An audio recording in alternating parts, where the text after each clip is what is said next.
الحمد لله رب العالمين وصلى الله وسلم وبارك على نبينا محمد وعلى آله وصحبه أجمعين. أما بعد، أحبتي في الله، حياكم وبياكم، مرحبا بكم. We continue with our Sharh of Al-Arba'een An-Nawawiyyah. We are on the 35th narration, and we had ended our discussion last week on this subject matter. إن بيع المسلم على المسلم حرام سواء كان في زمن الخيار أو ما بعد زمن الخيار أو الخيار. We said both could be applicable, wallahu a'lam. So we're going to resume and pick up from where we left off, where the Shaykh said, وهل يقال إن شراء الإنسان على شراء أخيه كبيعه على بيع أخيه? Do we therefore say that a person buying against his brother is similar to him selling against his brother? PDF please. Mussab. Our bad. Sorry guys. طيب. فالجواب نعم. فالجواب نعم إذ إن المعنى واحد. Yes, since the meaning is one and the same. ومثال الشراء على شراء أخيه أن يبيع زيد على عمرو سلعة ب100. An example of buying against his brother or purchasing against his brother is that Zayd sells Amr an item for 100 riyals. فيذهب بكر إلى زيد. So then Bakr goes to Zayd, al-ba'i', the seller, ويقول أنا أشتريها منك ب120. I will buy it from you for 120. فهذا حرام لما فيه من العدوان. This is haram. This is forbidden because of the transgression embedded within. وإحداث العداوة والبغضاء والنزاع بين الناس. And it causes enmity, hatred, and dispute among the people. All of which Islam came to eliminate and minimize and not to propagate and popularize. Bismillah. وسبق لنا هل هذا خاص في زمن الخيار أو هو عام وبين أن القول الراجح أنه عام. And we've already previously mentioned, is this specific to the time where the choice is still there? Or is it something that is general? And we've already explained that this is a general matter. Number 7, the 7th benefit of this particular hadith. وجوب الأخوة الإيمانية لقوله صلى الله عليه وسلم وكونوا عباد الله إخوانا. The obligation of the faith-based brotherhood. The obligation of the faith-based brotherhood, or the brotherhood binded by iman and faith, because of the statement of the Prophet ﷺ, and be the slaves of Allah as brothers. ولكن كيف يمكن أن يحدث الإنسان هذه الأخوة? How is it possible, though? The question is, how can a person create this kind of brotherhood? How can he bring it forward and manifest it? فالجواب, the answer is أن يبتعد عن كل تفكير في مساوئ إخوانه. To avoid thinking about anything that is regarding the wrong of his brothers, the errors of his brothers, the mistakes of his brothers, anything that is not right, from from that which is bad and evil. وأن يكون دائما يتذكر محاسن إخوانه, and to always and continuously remember the good of his brothers. حتى يألفهم ويزول ما في قلبه من الحقد عفوا. So until he reaches the point where he now has ilfa, which is basically love and compassion, and when you find repose in someone, and also it eliminates whatever there could be in the heart of envy, al-hiqd. ومن ذلك, and among that, الهدايا, gifts. فإن الهدية تذهب السخيمة وتوجب المودة. A gift takes away the enmity and it brings about love. And I think we could all agree to this reality of the world, that giving gifts is means to make people happy. And gifts are not necessarily by their value. It could be something that is thoughtful and sentimental more than it is valuable in terms of price. What matters is the gift. What matters is the gift. And the Prophet ﷺ told us, tahadu, tahabbu, give gifts to each other, you would love one another. You always appreciate it when someone gives you something. It has a special place in your heart, even if it's something that is extremely insignificant. For many people, it could be a bite of a sandwich. Some people's standards are very low. Especially your brother who loves to eat. You give him a little bit of your food, and man, it's as if you've given him a Bentley. And some people are not happy and satisfied until you give them something hefty. Sadly, Muslims have left, as usual, mashallah, tabarakallah. We have somehow managed to abandon the sunnah of the Prophet alayhi salatu wasalam, which is to give gifts to each other in the general, generic, organic sense. And we resorted to following the way of the kuffar. So we look for birthdays. And on your birthday, you get gifts. Mother's Day, the mother gets a gift. Father's Day, the father gets a gift. Ummal Day, the workers' day. Labor Day, whatever day. People now use, obviously Christmas and so on and so forth to spread the sunnah during the time of bid'ah. And as we know, such deed is not accepted by Allah.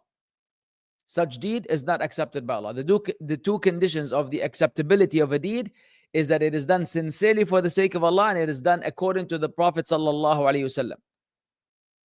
فَمَنْ كَانَ يَرْجُو اللَّهَ وَالْيَوْمَ الْآخِرِ فَلْيَعْمَلْ عَمَلًا صَالِحًا وَلَا يُشْرِكْ بِعِبَادَةِ رَبِّهِ أَحَدًا. Is that how the ayah begins?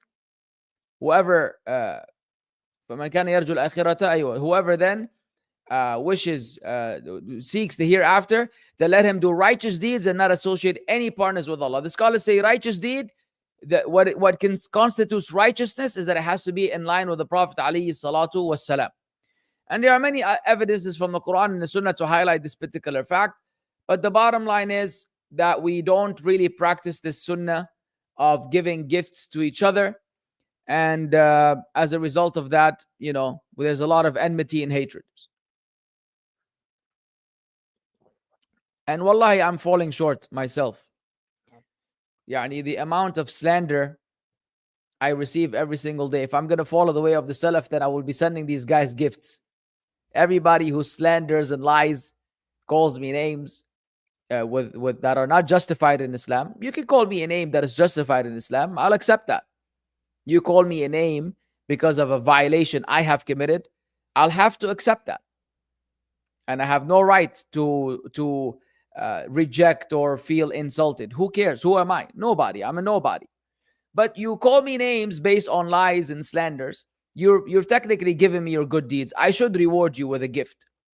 But it will be quite a mission to send hundreds of thousands of gifts through international shipping to our brothers and sisters all over the world who are busy, just slandering all over social media. It's mission impossible.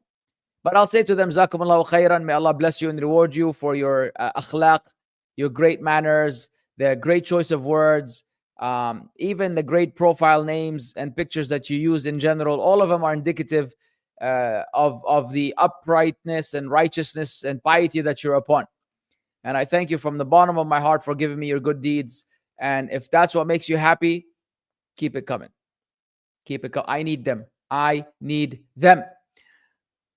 ومن ذلك الاجتماع على العبادات ولا سيما على الصلوات الخمس والجمع والأعياد. And from among the benefits or the obligations of the faith-based brotherhood is the coming together in the various acts of worship, specifically the 5 daily prayers and al-Jum'ah. And it's important to know the Arabic language, because if you don't know the Arabic language, which is what I think a lot struggle with, is when you're reading a text like this, if you're not studying with the Shaykh or you don't have the foundations, you read a text like this, you could easily read this as jama'. And jama' means plural. And jama' also means to add. Jama' al-shay, it could be a verb and it could be a noun. And so if there's no diacritical signs, there's no tashkil on the nas, you might misread the text.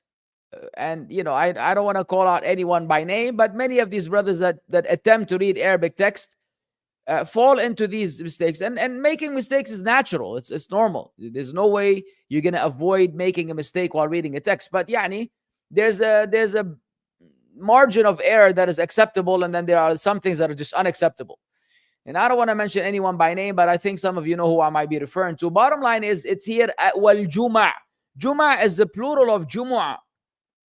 Juma' is the plural of jumu'ah. Yawmul jumu'ah. Salatul jumu'ah. So we're not speaking about jama' here. We're speaking about the plural, al-juma'. Wal-a'yad, and obviously the Eid holidays. The Eid prayers. فَإِنَّ هَذَا يُوجِبُ الْمَوَدَّةَ وَالْأُخْوَةَ. All of this necessitates love and brotherhood. وَالْأَسْبَابُ كَثِيرًا. And the reasons are many. وَالْمَوَانِعُ كَثِيرًا أيضا. But the preventives are also many. لكن يجب أن يدافع الموانع. But you have to fight against the preventives. The things that prevent the brotherhood, you have to basically resist them as much as you can. Bismillah. Number 8.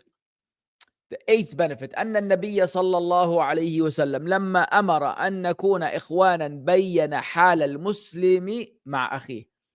When the Prophet sallallahu alaihi wasallam commanded us to be brothers, he highlighted the condition of the Muslim with his brother.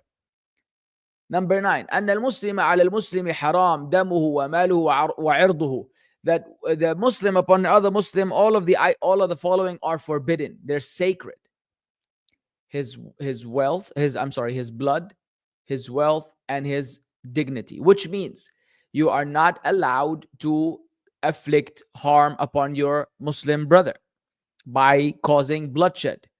And this is a great reminder for our takfiri brothers, for our Khawarij brothers, because we still call them brothers, and our the Shia, which I will withhold from calling brothers. All of these people are daily and readily and consistently involved in violating this very basic principle of Islam, which is the sanctity of the blood of a Muslim. They have no harm. And now we have a trend of these amazing Western du'at. MashaAllah, tabarakallah. You gotta love the Western du'at. From acting and movies and soap opera, now boxing. Now mixed martial arts with face punch and face striking, clear-cut violation of the Sunnah. But they will tell you there's no ijma', there's no consensus. There's a Shaykh called Tambutitu Mashihalulu in over there, the country next to Wabu. He said that so boxing is okay. We love Khabib. And they're like, yeah, fatwa, yes, okay, no problem. I'm going to become a popular, famous boxer also. Like, it's not enough that I'm all over the place, violating the deen of Allah left and right, in the name of da'wah, not in a personal, private matter, right? Because that's all they have to use against us. Not in a personal, private matter. No, this is part of my public persona, my da'wah character. My da'wah figure is one where I'm violating the deen of Allah in every possible way there could be. Every fatwa shopping, I've shopped for that fatwa. Every zandaqa that could be out there, I've already applied it to my da'wah, formula. And don't you dare speak against me. Now we are boxing and getting into the ring with kuffar. Dressed inappropriately, women in the ring, music, halal, everything is halal, ya Shaykh. Everything is halal. Did you say it's haram? Did you say it's haram, ya madkhali bootlicker? Why don't you worry about what's happening in, your country? What, ya akhi, what does that have to do with anything? I did not make those events. I did not participate in those events. I did not attend those events. I didn't even know these events existed until you brought them to my attention. What does that have to do with what you're doing that Allah will hold you accountable for? Allah will not hold me accountable for what other people are doing, especially when I'm not involved, especially when I don't defend this falsehood. If it's false, it's false. If somebody asks me, can I go? Haram for you to go. A'udhu billah that you would go to an event like this. So you see, when you tell them, Say, you're not praying properly. Say, no, you're not praying properly. Habibi, fix your prayer. If I called you out for something wrong with your prayer, don't retaliate by telling me that my prayer is not good either. Fix your salah. Fix the issue that I highlighted. Stop being childish. Every time you called out for something, you want to say, oh, what about this? What about this country? What about that country? Dude, last I checked, I was not a ruler of any country. Last I checked, I was an ordinary man, just doing me, giving dawah. Why are you putting the burden of everything that's happening on my shoulders? Or what? Because I'm not calling out the people in charge on social media? That's what's bothering you? Until I become a Khariji and call him out and go against the sunnah of the Prophet ﷺ, you will not be satisfied? Then may you never be satisfied. And you will never be satisfied. Because it just doesn't work like that. Al-Muhim, so his blood, his wealth, can't rob your brother, can't steal from him, can't cheat him.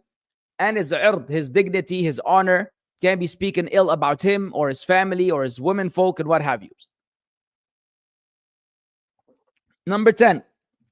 أنه لا يجني عليه بأي جناية طريق الدم أو بأي جناية تنقص المال سواء كان بدعوى ما ليس له أو بإنكار ما عليه. That it is not permissible also to jinaya is basically to transgress against them with any transgression that leads to bloodshed or that leads to decrease of wealth, whether it is by claiming something that didn't happen or by denying something that actually happened. Number 11, تحريم عرض المسلم, the prohibition of the violating the sanctity and the honor of a Muslim. يعني غيبته, meaning backbiting him. فغيبة المسلم حرام. Backbiting a Muslim is prohibited. وهي من كبائر الذنوب كما قال ابن عبد القوي في منظومته. It is from among the major sins, like Ibn Abd al-Qawi said in his line of verse of poetry. وقد قيل صغرى غيبة ونميمة وكلتاهما كبرى على نص أحمد. And it has been said that there's minor sins, both ghiba and namima, backbiting and gossip, and both of them are major sins according to the text attributed to Imam Ahmad, rahimahullah ta'ala. How did that happen is beyond me. Al-Muhim. And ironically, we'll leave it alone. ما يخالف. والغيبة فسرها النبي صلى الله عليه وسلم بأنها. And ghiba, backbiting, has been explained by the Prophet ﷺ that it is ذكر أخاك بما يكره في غيبته. It is to mention your brother that which he hates to be mentioned in his absence. فإن كان في حضوره فهو سب وليس بغيبة. If you do it in his presence, then you're now cursing him, and it's not backbiting. لأنه حاضر يستطيع أن يدافع عن نفسه, because he's present and he's able to defend himself. وقد شبهها الله عز وجل بأكل لحم الميت تقبيحا لها حتى لا يقدم أحد عليها. Subhanallah. And Allah Azza wa Jal likened it to the eating of the dead meat as means of making it abhorrent and uglifying it so that no one dares to engage in it. So when you are speaking about even the people in charge, but for the record, you're also backbiting them. FYI. وَعَلَمْ أَنَّ الْغِيبَةَ, unless you're warning against them. And more often than not, the people that are speaking about the rulers, they're not warning against them. They just hate their guts, and they have to publicize their hatred on to the whole world, which is also ghiba. But do these people really care about halal and haram and ghiba? And everything is halal for them. Everything is halal for them. وَعَلَمْ أَنَّ الْغِيبَةَ سبحان الله وَعَلَمْ أَنَّ الْغِيبَةَ تَخْتَلِفُ مَرَاتِبُهَا بِاخْتِلَافِ مَا يَنْتُجُ عَنْهَا. And know that ghiba, its levels vary depending on what it results in. فغيبة الأمراء أعظم من غيبة عامة الناس. Subhanallah. Backbiting the people in charge and the rulers is greater than backbiting the common people. لأن غيبتهم تؤدي إلى كراهتهم, because backbiting them will lead to their hatred. وإلى التمرد عليهم, and for people to be rebellious against them. وإلى عدم تنفيذ أوامرهم التي يجب تنفيذها, and for the people to no longer fulfill the commands that they issue, which are expected, which are obligatory for you to fulfill, which are what? Anything that is not haram. If they tell you to disobey Allah, no ruler has any authority over you. Any ruler who tells you to disobey Allah, لا طاعة لمخلوق في معصية الخالق. There's no obedience for a creation if it entails disobeying the Creator. But in matters that are not disobedience to the Creator, you actually have an obligation to obey them. And you speaking ill about them will cause the people to no longer fulfill those obligations. وربما تؤدي إلى الخروج المسلح عليهم. And perhaps it could lead to the people picking up arms, for people to militarily do khuruj, to go out against them. فيحصل بذلك من الشر ما الله به عليم. And as a result of that, so much evil happens that only Allah knows. Only Allah knows the amount of evil that will happen as a result of that. And when we say this, when we say exactly those words, somehow we are called names. I want to understand why. Like what part of this, my brothers who keep calling us badkhalis and bootlickers, what part of this text do you not understand? Like what part of this deen, what part of the deen about this issue you don't understand? Let's just be fair. Let's reason. Let's stop the name calling and the continuous attacks and slanders and lies. Let us reason for the sake of Allah, because Allah will ask me and will ask you on Yawm al-Qiyamah about this entire matter. What part of this text do you not understand? I want you to understand. This is very much what we're saying. You have to make a distinction even when backbiting, the ruler and the people in charge is not like backbiting the ordinary people, because of the fitna and the shar that it leads to. So when we see all of these things happening and we choose to obey the Prophet ﷺ, not to call them out, because by doing inkar of one munkar that you're very much correct about, we are falling into many other munkarat which we are supposed to omit and avoid. And if you haven't studied Islam, then you really should not be speaking. If you have studied Islam, then none of this should be surprising to you. You would know that from the usul and the qawaid al-fiqhiyya, ارتكاب أخف الضررين, you commit the lesser of the two evils. You commit the lesser of the two evils. ودرء المفاسد مقدم على جلب المصالح. Avoiding harm takes precedence over attaining a benefit. And that there are two munkars that must happen, you commit the lesser of the two munkars. And that if committing a munkar or forbidding a munkar will create a greater munkar, then you're no longer allowed to forbid that evil. If forbidding one evil will result in bigger evils, you are not allowed to forbid the evil, because the idea is izalatul munkar. The idea is to remove harm. If you remove harm and bring about a greater harm, you really haven't removed harm. Like, this is ABCs of Islam. Either y'all don't know this, so you are falling into the statement of Allah Azza wa Jal, which He made haram, وَأَن تَقُولُوا عَلَى اللَّهِ مَا لَا تَعْلَمُونَ, that you should, and it's among the haram things Allah forbade, is that you say about Allah that which you don't know. Or you know and you are arrogant. And the Prophet ﷺ said that that person will not enter Jannah. The one who has مِثْقَالُ حَبَّةٍ مِّنْ خَرْدَلٍ مِّن كِبْر. And what is kibr? Is not to look nice and dress nice. It is غمط الحق وبطر الحق وغمط الناس. It is to reject the truth and to belittle people. It's to reject the truth. So do you know these things and you just don't care? For how long? For how long are you going to keep wronging yourself and wronging others and wronging and spreading corruption upon the land? Read the beginning of Surah Al-Baqarah. وَإِذَا قِيلَ لَهُمْ لَا تُفْسِدُوا فِي الْأَرْضِ قَالُوا إِنَّمَا نَحْنُ مُصْلِحُونَ. If they said, don't spread corruption upon earth, they would say, we are the rectifiers. أَلَا إِنَّهُمْ هُمُ الْمُفْسِدُونَ وَلَكِنْ لَا يَشْعُرُونَ. They are the corruptors, but they don't even perceive it. It's amazing. Y'all know and you don't care. Or you don't know, you're speaking without knowledge. Be quiet. Just be quiet. Because we learn this stuff. We actually learn this stuff. It's not just that we, wake up in the morning and then we go on Twitter and issue fatwa. We learn this stuff, so we speak based on ilm.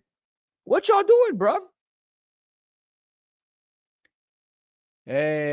كذلك أيضا غيبة العلماء أشد من غيرهم. Similarly, backbiting the scholars is greater than others other than the scholars. لأن غيبة العلماء تتضمن الاعتداء على أشخاصهم. Because backbiting the scholars includes violating their personalities. وتتضمن الاعتداء على ما يحملونه من الشريعة. And it also includes transgressing against what they carry of the knowledge of the Sharia, of the legislation. لأن الناس إذا خف ميزان العالم عندهم لم يقبلوا منه. Because when the scale or when the value of a scholar is reduced before the people, then they no longer accept from him. Bismillah.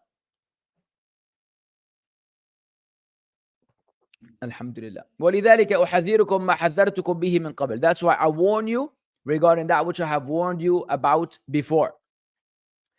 من أولئك القوم الذين أعتبرهم مفسدين في الأرض. From those people that I consider to be corruptors upon earth. يأتون في المجالس يختبون فلانا وفلانا. They come in the gatherings and they backbite such and such person.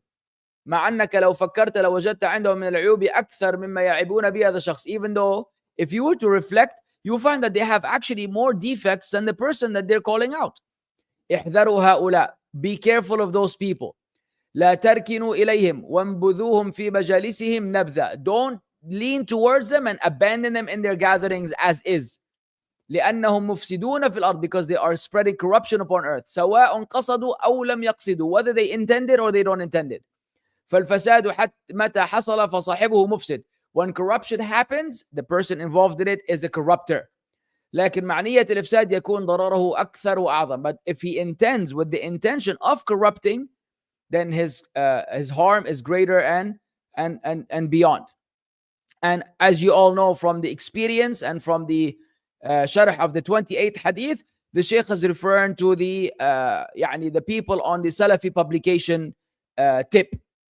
Those brothers that had gone to extreme, so much so that they even didn't leave the Salafi scholars. Imagine if you get a warning against Shaykh Salim al-Tawil and Sulaiman al-Ruhaili and others among the senior ulama. Those were not free from their slanders and from their lies and from warning against them.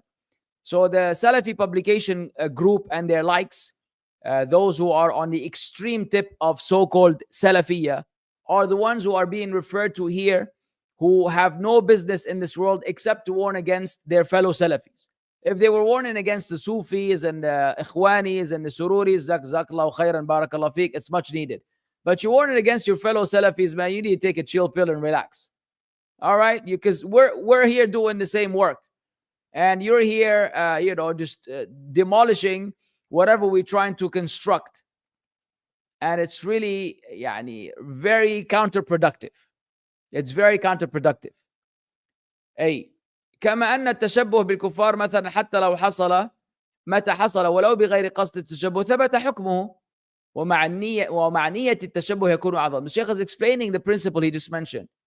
So just like resembling the kuffar, whenever it happens, even if it's unintentionally, the ruling is established that you have resembled the kuffar. If it's done with the intention to resemble them, then it becomes a greater matter. But the mere resembling of the kuffar taking place in and of itself is problematic. Number 12, أنه لا يحل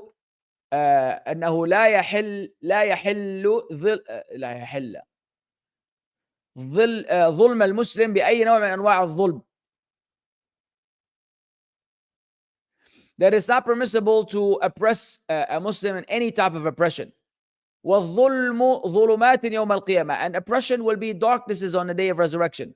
وقد قال النبي صلى الله عليه وسلم لأصحابه, the Prophet ﷺ said to أصحابه, but من تعدون المفلس فيكم, من تعدون المفلس فيكم, who do you consider to be the bankrupt one amongst you?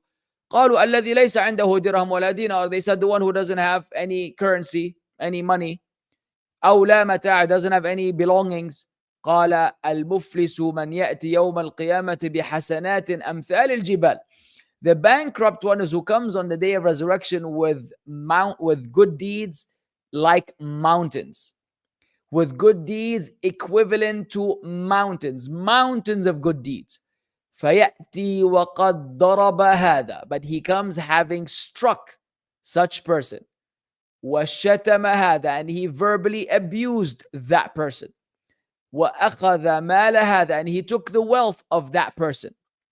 فيؤخذ هذا من حسناته وهذا من حسناته وهذا فيأخذ هذا من حسناته وهذا من حسناته وهذا من حسناته. So this first one will take from his good deeds, and that second one will take from his good deeds, and that third one will take from his good deeds. فإن لم يبق من حسناته شيء, when he has no good deeds left, أخذ من سيئاتهم, it will be taken now from their evil deeds. فطرح عليه ثم طرح في النار, then it will be placed upon him, and then he will be placed, or he will be cast into the fire. والعياذ بالله. نسأل الله العافية. نسأل الله العافية. Number 13, وجوب نصرة المسلم وتحريم خذلانه, the obligation of aiding the Muslim and the prohibition of abandoning him. لقوله ولا يخذله, for the statement of the Prophet ﷺ, he should not abandon him or disappoint him. ويجب نصر المسلم سواء كان ظالما أو مظلوما, and you should aid the Muslim whether he is the oppressor or the oppressed. كما قال النبي صلى الله عليه وسلم انصر أخاك ظالما أو مظلوما, like the Prophet ﷺ said, aid your brother whether he is the oppressor or he is oppressed. قالوا يا رسول الله هذا المظلوم فكيف ننصر الظالم. Oh, Messenger of Allah, okay, regarding the oppressed one, yes, fine, we will, it makes sense, we understand. They didn't say that, but basically, okay, let me translate verbatim. Oh, Messenger of Allah, this is regarding the oppressed, but how do we aid the oppressor?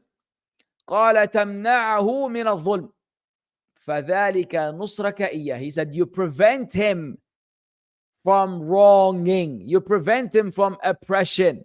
That is your support to him. That is how you support him, by preventing him from this oppression. And this is why we have spoken out against, for example, Hamas, which first, I don't, like many of the scholars, don't deem them to be rulers for everybody to come and tell me, oh, keep, double standards, or stick to your principles. Wallahi, I don't deem them to be rulers. If I did, I would just be silent, like I'm silent about what's happening in all the other countries in the Muslim world where I have plenty of reservations.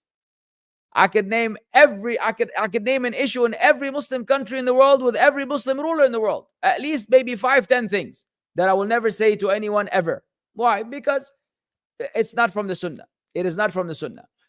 So, but this is why we have issues with them, because I believe that they have oppressed the Muslims.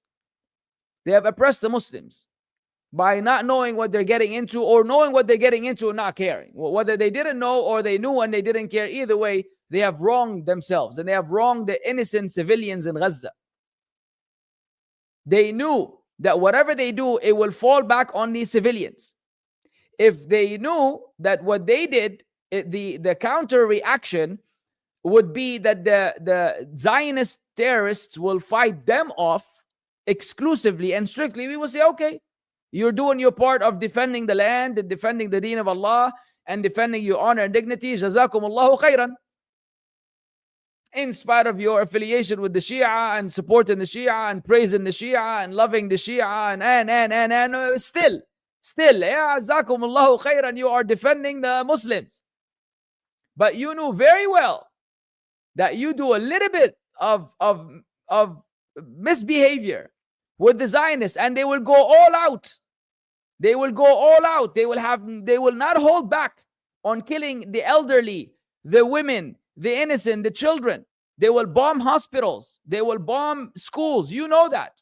You've been experiencing it for 20, 30, 40 years, and then you still do that. And you know that you're not going to get the support that you're dreaming about from the Muslim world. You know already. And you still do that. This is dhulm. This is dhulm to these innocent people who have been calling Allah to rid you from their lives. Just like they want the Zionists to be out of their lives, they want you to be out of their lives as well.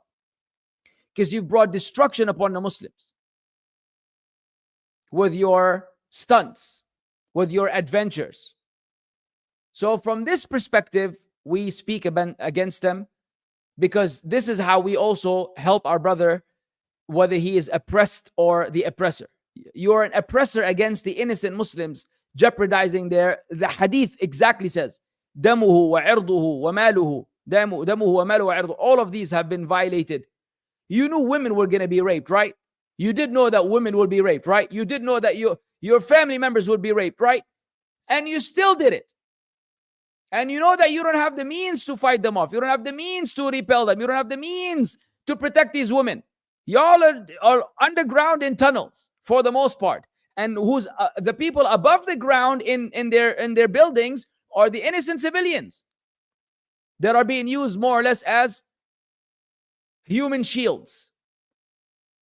Don't tell me these people don't know. They are on TV. On TV, their leaders on TV verbally expressing that. They said the people, their responsibility is the United Nations. They are the responsibility of the United Nations. We just have to protect ourselves. Our job is to make sure that our Hamas, we are protected and we're good and as for the people, it's not our responsibility. United Nations have to protect them. ايش هذا يا أخي؟ ايش الجنون هذا؟ والله عجيب يا أخي، عجيب. And now if you dare speak about this transgression that has been brought upon the Muslims, you become a Zionist? How? I hate the Zionists. I'm against the Zionists. In fact, I don't want anyone to enable. I hate their enablers, which happen to be Hamas. Oh, ironically, historically, they created them, they supported them, they funded them. Now they turn against them. Really? How convenient. What a lovely story. What a lovely story. Please. People are not educated. They don't know. They're just run by emotions. So, to Allah we complain. May Allah aid our Muslim brothers everywhere in the world, specifically where they're going through more oppression than other places. And we hope and pray that we'll be able to aid them one day, inshallah. طيب. وأنت إذا منعته من الظلم فقد نصرته على نفسه وأحسنت إليه أيما إحسان. And if you prevent him from oppression, then you have aided him against himself and you have been excellent to him in the most excellent way. Number 14. وجوب الصدق. وجوب الصدق فيما يخبر به أخاه. The obligation of being truthful in what you tell your brother. وأن لا يكذب عليه. And you should not lie against your brother. بل ولا غيره أيضا. You shouldn't lie against anyone for this matter. لأن الكذب محرم حتى لو كان على الكافرين. Because lying is prohibited even if you're lying against the disbelievers. لكن ذكره في حق المسلم لأن السياق في ذلك. But mentioning it regarding the Muslim because the context is about that. فإن قال قائل ما تقولون في التورية. Pay attention now. If a person would say, what do you say about تورية? تورية is a technical term that is difficult to translate into English. There could be an English word that I'm just not familiar with. But it's basically playing with words. It's playing with words. So that you're not lying, but the words are ambiguous. It's like ambiguous speech. Now, a lot of people, their whole life has become tawriya, by the way. Ever since they learned that there's tawriya, that everything they say is tawriya. So be careful. A ruse? Maybe. I don't know what a ruse is. فالجواب التورية فيها تفصيل. There's a breakdown for تورية. واحد إن أدت إلى باطل فهي حرام. If it leads to باطل, it's haram. If it leads to falsehood, it's forbidden. إن أدت إلى واجب فهي واجبة. If it leads to an obligation, it becomes an obligation. إن أدت إلى مصلحة أو حاجة فجائزة. If it leads to a benefit or it fulfills a need, then it is permissible. That's the word a ruse. Ruse. All right, جزاك الله خير يا درالتي. ماشي. We'll look it up inshallah just in case. Number 4. ألا يكون فيها هذا ولا هذا ولا هذا. That it is neither this nor that nor that. فاختلف العلماء فيها هل تجوز أو لا تجوز. So the scholars have differed. Is it permissible or is it not permissible? Well, no. If it's, then it's not ruse. If it's a deceiving action, it's not a deceiving action. You're not deceiving. You're just playing with words. Okay, we'll go back to this later. My bad. I shouldn't have asked. I stand corrected. والأقرب أنه لا يجوز الإكثار منها. The closest opinion is that it is not permissible to do it frequently and abundantly. وأما فعلها أحيانا فلا بأس، لا سيما إذا أخبر صاحبه بأنه موري. لنضرب لهذا أمثالا 5. As for doing it occasionally, then there's no harm in that, especially if you tell your brother that you're basically doing tawriyah. We're going to give 5 examples. المثال الأول في التورية المحرمة التي تؤدي إلى الباطل. In the forbidden type of tawriyah that leads to falsehood. تخاصم شخصان عند القاضي فقال أحدهما لي في ذمة فلان 1000 ريال. 2 people disputed in front of a judge.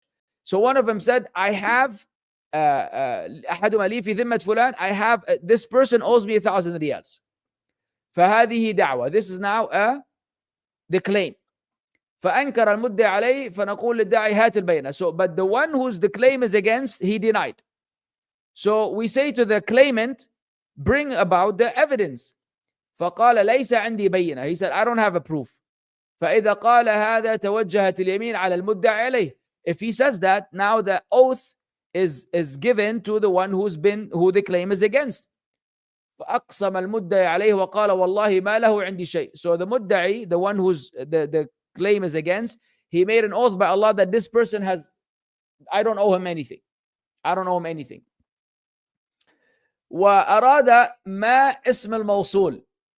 وأراد ما اسم الموصول. اسم الموصول يعني الذي، أي الذي له عندي شيء. And he wanted by the term ما, grammatically, he wanted something else.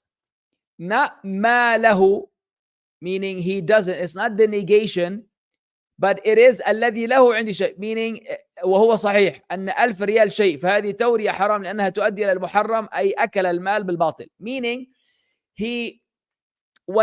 how do I say this in English?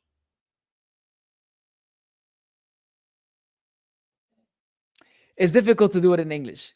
The bottom line is he played around and he used ma. The word, the harf ma has a number of usages in the Arabic language. It could mean the one who, and it could mean negating.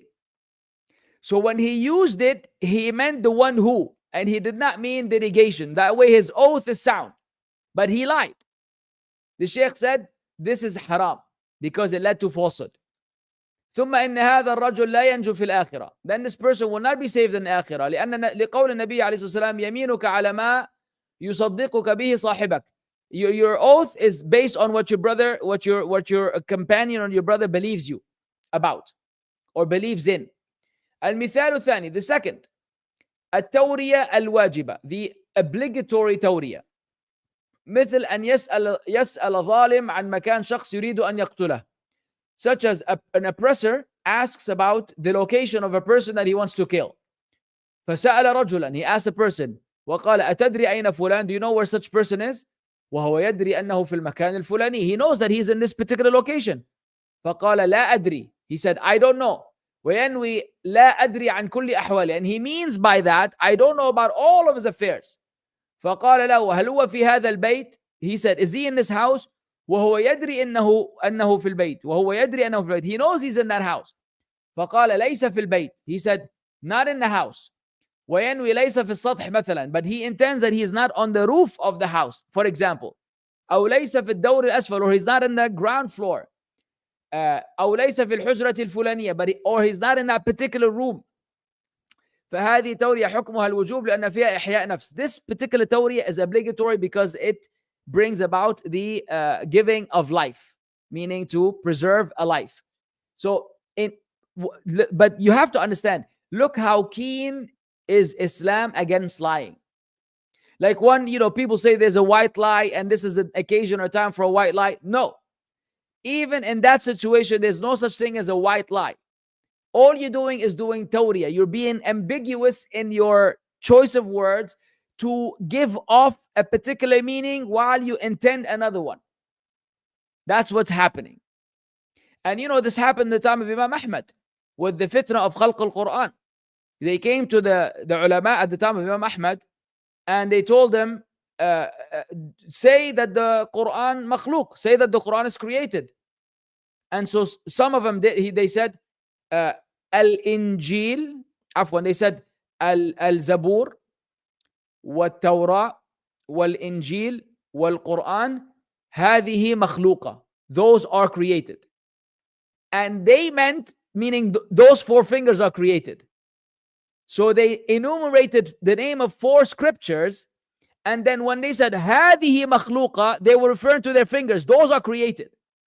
The soldiers of the Amir al-Mu'mineen understood this to be that they're saying that the Quran is created. Khalas, they're off the hook now. So they got away with it. And this is a tawriyah where their lives were preserved. Obviously, Imam Ahmad rahimahullah, the Imam of Ahl Sunnah, he understood what was at stake and that he was followed by multitudes of people, and him, going on that route could jeopardize and compromise the truth. So he stuck to his position and he did not say anything of this nature. But this was a type of tawriyah that, is allowed, or that was practiced when necessary. المثال الثالث, or we're going to leave المثال الثالث the next time, inshallah, because of the time. Because of the time. Oh, don't tell me that I already beat them to it. No. Yalla, ماشي. So we'll deal with this next time, inshallah. Third example.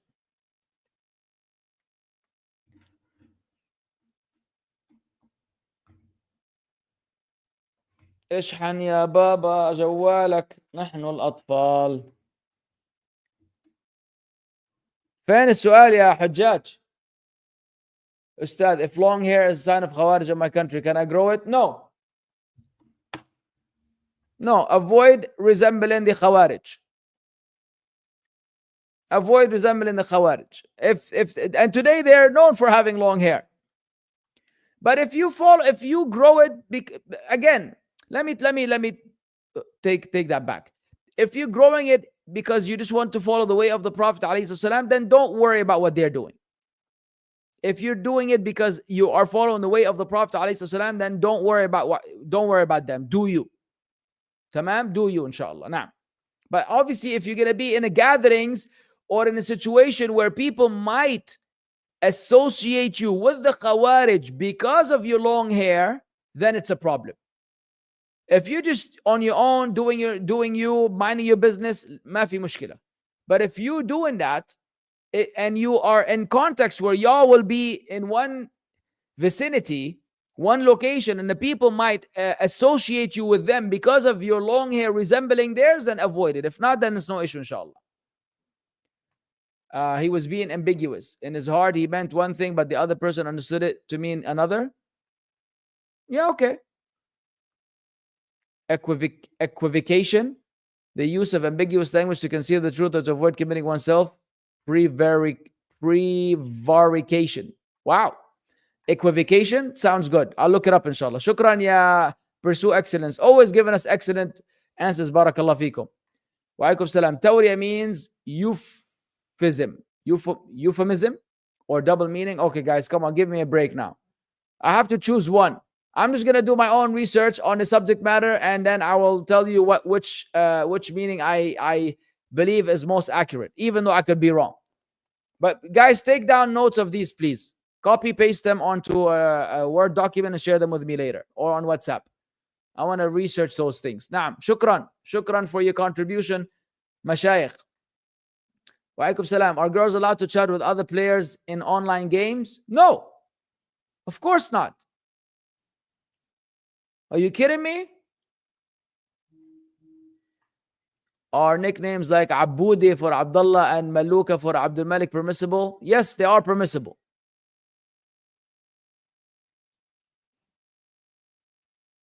Wa alaikum salam. What is alevism? How am I supposed to know? I don't know.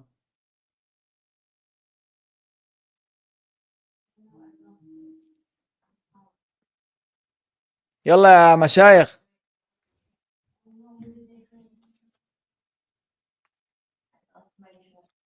Well, I could see them.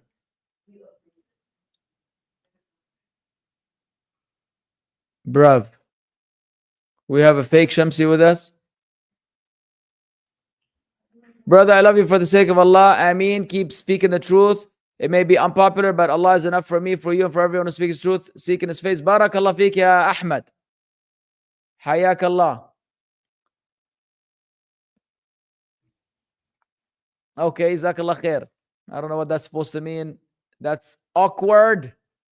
Shamsi is in the house. Oops, Shamsi's gone. Thanks. Some people on TikTok pass takfir on Mufti Menk because apparently he supports democracy. They did this without applying iqamatul hujjah. How can we battle the takfir problem we have in this ummah? Wallahi, the takfir problem we have in this ummah has taken a major turn towards the worse. Imagine what's his name? If you go on Twitter, you'll have a good laugh.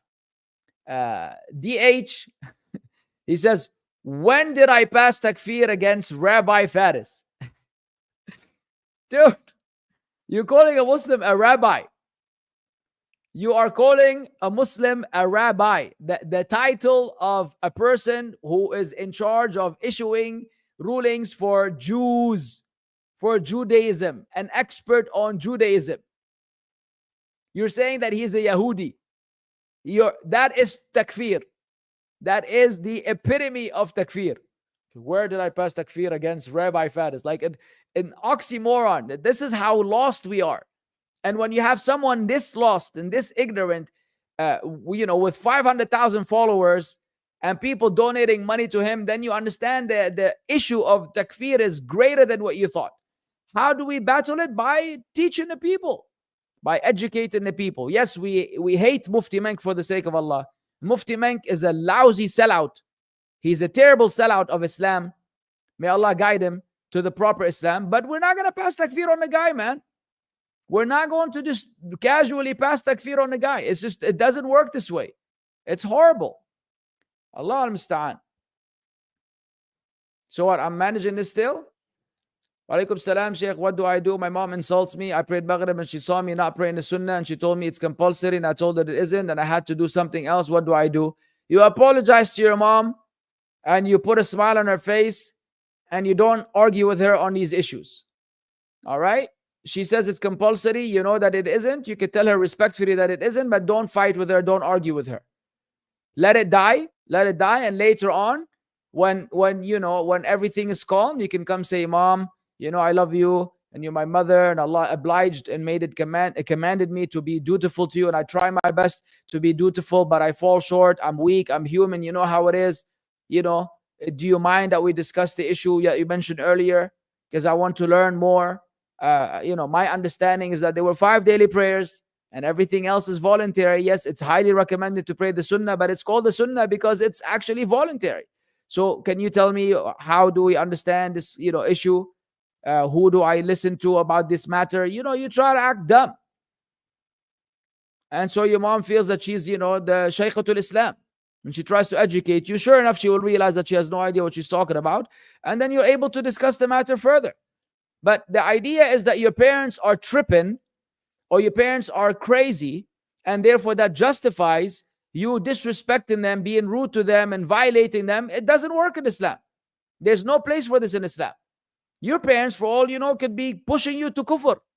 وَإِن جَاهَدَاكَ عَلَىٰ أَن تُشْرِكَ بِي مَا لَيْسَ لَكَ بِعِلْمٍ. If they both strive against you, struggle against you, to associate shirk with Allah, to worship others with Allah, فَلَا تُطِعْهُمَا. Don't obey them. وَصَاحِبُهُمَا فِي الدُّنْيَا مَعْرُوفًا. But be good and excellent to them as a companion in this life.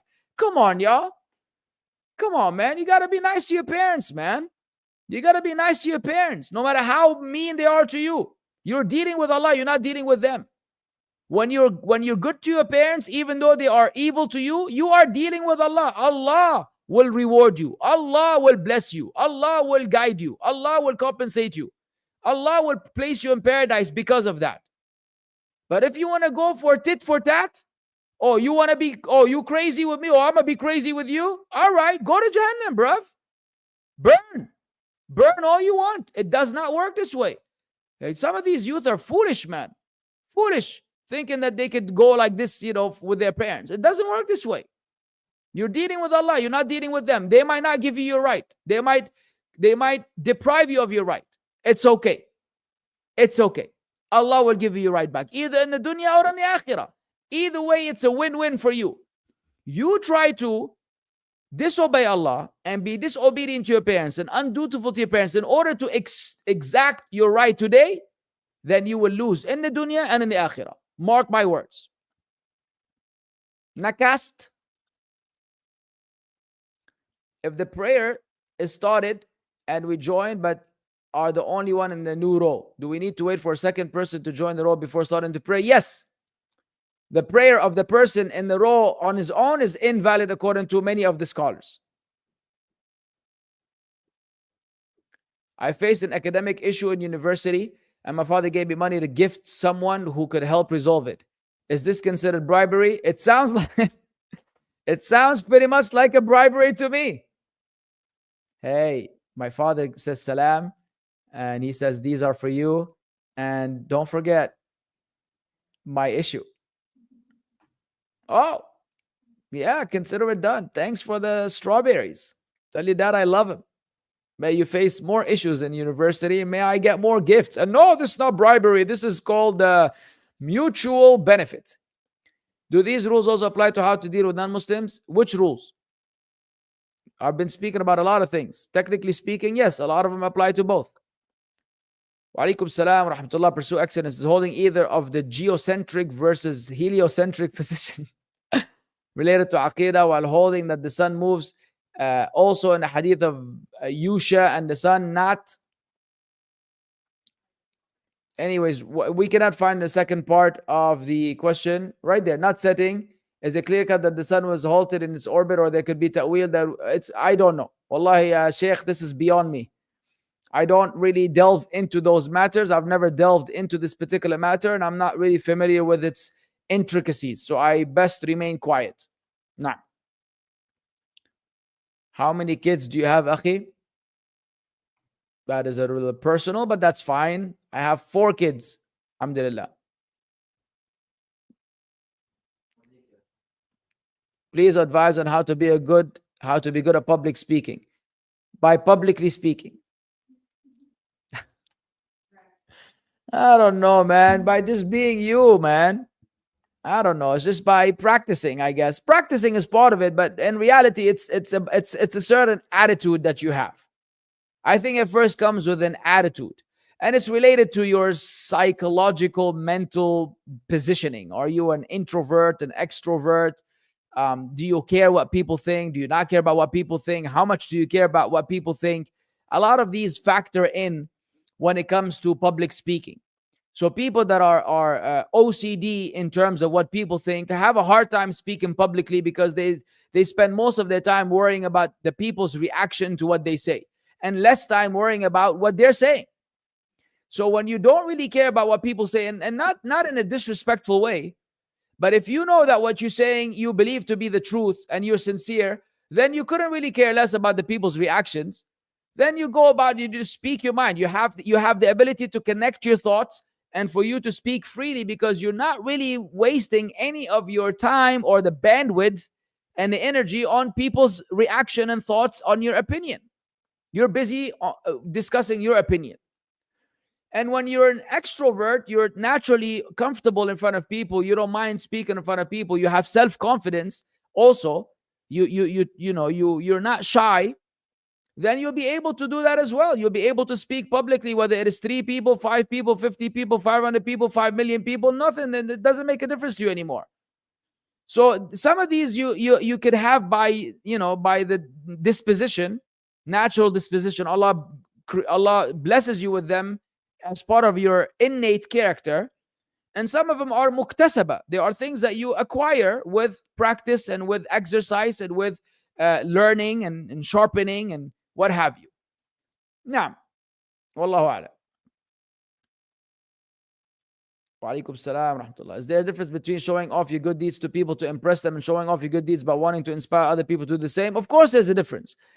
But I wouldn't call this the latter showing off. So if you're doing a good deed and you're letting the people know that you did it and your intention is only to encourage them to do the same or inspire them to do the same, that's no longer showing off. And that's allowed in Islam, provided that you're really able to manage your intention, which is a very thin line, very fragile, sensitive matter. But it's allowed if you're able to, gauge why you're doing what you're doing. Now, Ameen, please make videos on how to be patient. I have two things that I could recommend for this issue. Number one, the lecture, The Flagship of Hardship. Look up my lecture, The Flagship of Hardship, and look up my series on how to deal with stress, anxiety, and depression. Now, suppose that everyone uses the Wi-Fi that I installed in my home. If they use it for haram purpose, like watching movies and listening to music, am I sinful for it? You are sinful for it if you don't forbid the evil. If you don't let them know that you're not okay with that. Now, there are some people that you may not have control over. So, for instance, if your mom lives in your house, you cannot tell her, I'm turning off the Wi-Fi for you. You're not allowed to connect to the network because you might listen to something that is haram. You better believe you're gonna wind up depriving her of things that are lawful for her as well. So your job is to warn, advise, remind, and then what she does with it afterwards is different. Your children, however, you have the right. You have the right to completely block and prevent anything which they might be sinful in, including not giving them access to Wi-Fi. Now, is it halal to wear orange or yellow clothes for men? Wallahi, this issue requires research. Because the scholars have differed on what constitutes the prohibited color for a man to wear. Is it red? Is it orange? Is it yellow? Is it those colors in the pure ultimate sense? Or if they're mixed with other colors, if there's a logo in the middle, all of these have to be also factored in before we arrive at an opinion. And it's something that I need to look into further. Now, so I don't want to speak without knowledge. But we need to call it, guys. It's 2:02. Don't we have to leave? We can't criticize rulers, but why is it allowed to point out the faults of Hamas if they are the legit elected rulers of Palestine? Isn't Fatah a propped up government, whereas Palestinians elected Hamas? Palestinians did not elect Hamas. Number one. Number two, some people in Gaza elected Hamas indeed. But Hamas is in opposition with the government of Fatah. Now, propped up or not propped up, the bottom line is, on the ground, in reality, and we know that in Islam, even if people were to take the governance by force or by whatever means, they still are the legitimate rulers. At the end of the day, when there is any type of political meeting, when there's any meeting where the heads or the presidents or the rulers of countries are there, Hamas is not invited. Besides the fact that they're labeled as a terrorist organization, let's say this is a transgression against them. They're just simply defending, their land, whatever, and defending the Shia and their heads among the Shia. Still, we will turn a blind eye regarding that. They're not there in those meetings. They're not there. They are not the official. They are not the official government of Palestine. And Gaza isn't Palestine. So I don't treat them as rulers accordingly, based on what the scholars have said. Now, this is not my individual ijtihad on the matter. This is me following opinions of scholars that I find to be convincing.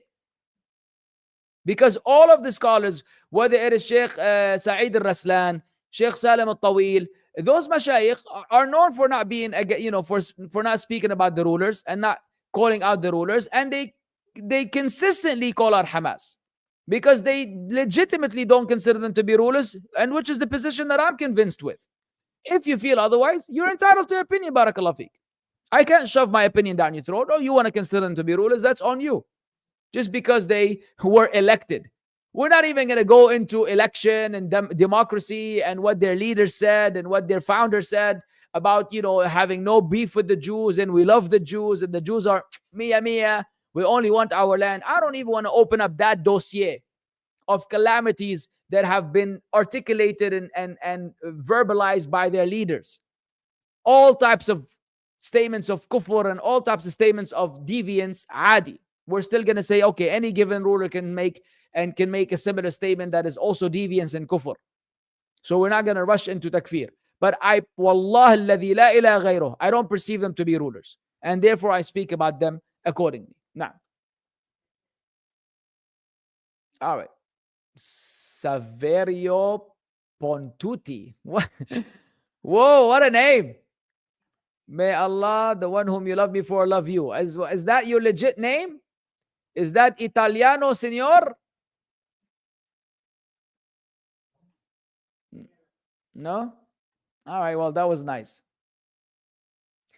Anyways, طيب, جزاكم الله خير, and we'll see you بإذن الله عز وجل next week, inshallah ta'ala.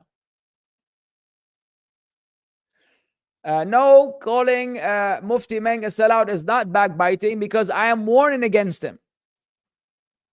I'm warning against Mufti Meng. He is from the people of bid'ah that have to be warned against. And warning the Muslims against people of innovation is not backbiting. As per the clear 6 exceptions given by Imam An-Nawawee, rahimahullah. Refer back to the book of Imam An-Nawawee, Riyadh Al-Salihin, for you to know the exceptions to backbiting. One of them is warning the Muslims against a person of desires, a person of deviance. So when we speak about certain callers to Islam that have misrepresented Islam and have done harm, then this does not fall under backbiting. I'm not talking about what he did with his family and what he did with his personal life. That's none of my business. But he is publicly misleading the people. We are publicly calling him out for it. And that is not backbiting. And if somebody made a video warning against me for a position that I hold that is incorrect, wallahi, I will not consider them to be backbiting me. I will accept that. So now, Hayya Allah Saverio. This Yusuf August, man, is just a troublemaker, bro. روح امشي يا شيخ, بالله عليك امشي. فكنا منك.